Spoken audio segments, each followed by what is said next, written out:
the power of reincarnation magic. In a world where magic is an integral part of life, a legendary hero fearlessly strides through a group of soldiers who tremble with fear. In the depths of a dungeon, a series of magic circles materialize, weapons that are hurled at the soldiers, reducing them to nothing in a matter of seconds. Upon receiving word of the hero's arrival, the captain orders his troops to retreat, knowing that they stand no chance against the necromancer, the heroes. Legend is widespread as he is the church's covert weapon, having narrowly evaded death on countless occasions. Undeterred, the hero marches on, determined to face the creature lurking in the fog-filled chamber ahead. A legendary hero, Chunhua, renowned for his ability to crush calamity-level monsters, is preparing to face off against the corpse god necromancer in what promises to be a battle of the century. As the corpse god unleashes black lightning upon him, Chigua easily deflects it. His support team is in awe as they have never witnessed such. The outside world trembles in anticipation as the corpse god continues to summon the dead, threatening the balance of the world.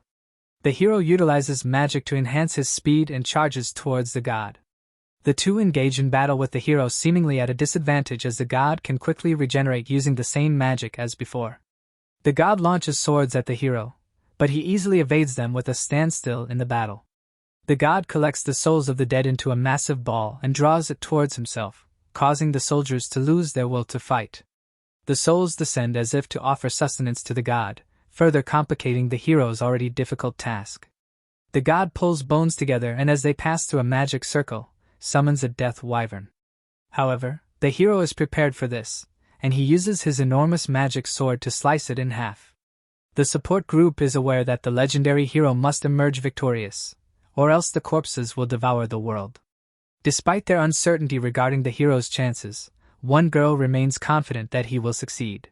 She firmly believes that he cannot fail, just as the hero appears to gain the upper hand. The god uses his necromancer magic to assemble a horde of skeletons for the hero to contend with. Nonetheless, the girl refuses to waver. She knows that the hero will not die, and his eyes change color as he recalls his past. With each battle he has fought, every village that has been destroyed, and every person who has lost their life in his name, the slain souls curse the hero. The evil eye is a power that allows its wielder to see the souls or shades of the departed. The evil god also possesses this ability. Most who bear the evil eye flee to the church for their entire lives, or take pleasure in manipulating the shades and become necromancers like the corpse god. The hero uses fire magic, but it proves ineffective against the horde of skeletons, forcing him to switch to close combat. However, the sheer number of skeletons overwhelms him. He decides to use his magic to jump high, and unleashes a massive fireball towards the ceiling, burying the god and the skeletons beneath it. He lands a hit on the god, revealing its true form, a jar of brains. The god sees all life as mere playthings, taking pleasure in the resentful wails from the souls he has killed. The hero understands this, but he knows that he is not like the god. While people continue to kill each other, the evil god takes on the role of the Grim Reaper, amassing piles of corpses. Suddenly, the god summons a series of sigils, which confuses the hero as he does not recognize the spell. The god is prepared to end their battle once and for all.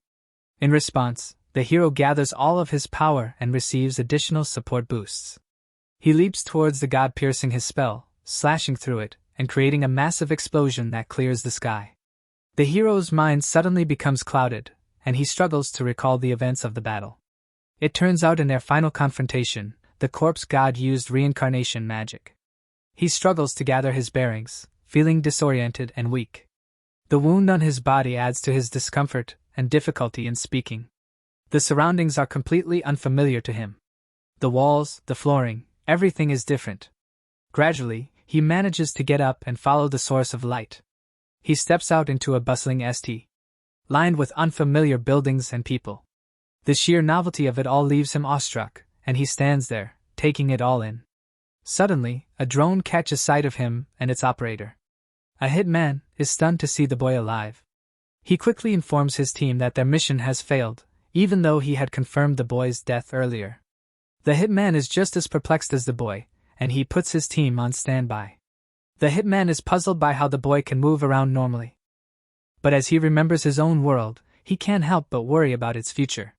In his absence, as the police officers approach him, Polka feels confused and disoriented. He struggles to understand their language at first, but soon starts to piece together what they are saying. Drawing upon the linguistic information stored in his new body's brain, he manages to communicate that he is okay and introduces himself as Polka. Noticing the blood on his clothes, the officers become concerned. Just then, a girl suddenly leaps on his head, overjoyed at the sight of him being alive. She takes hold of his hand and pulls him away from the bewildered officers. Polka has no choice but to follow her. Feeling overwhelmed by the strangeness of it all, they rushed through the alleyway, and when they stopped, the girl asks Polka if he remembers her introducing herself as Misaki. As Polka's memories slowly return, he recognizes Misaki's smiling face from his past. Suddenly, she lifts him up, shakes him, and throws him into the air, confirming that he's warm and alive. Polka thanks her, but before he can finish, she draws out a bloody crowbar, revealing that she was his original killer. Misaki is bewildered by how Polka is alive after jamming the crowbar through his neck earlier. As Polka recalls the memories, he realizes that Misaki is indeed the killer, and dashes away as he watches the events unfold. The hitman is left questioning why someone would order a hit on a mere 16-year-old boy. Nevertheless, he knows that a job is a job and that this time the boy better stay dead, otherwise he won't receive his payment. Just running away takes all of Polka's strength.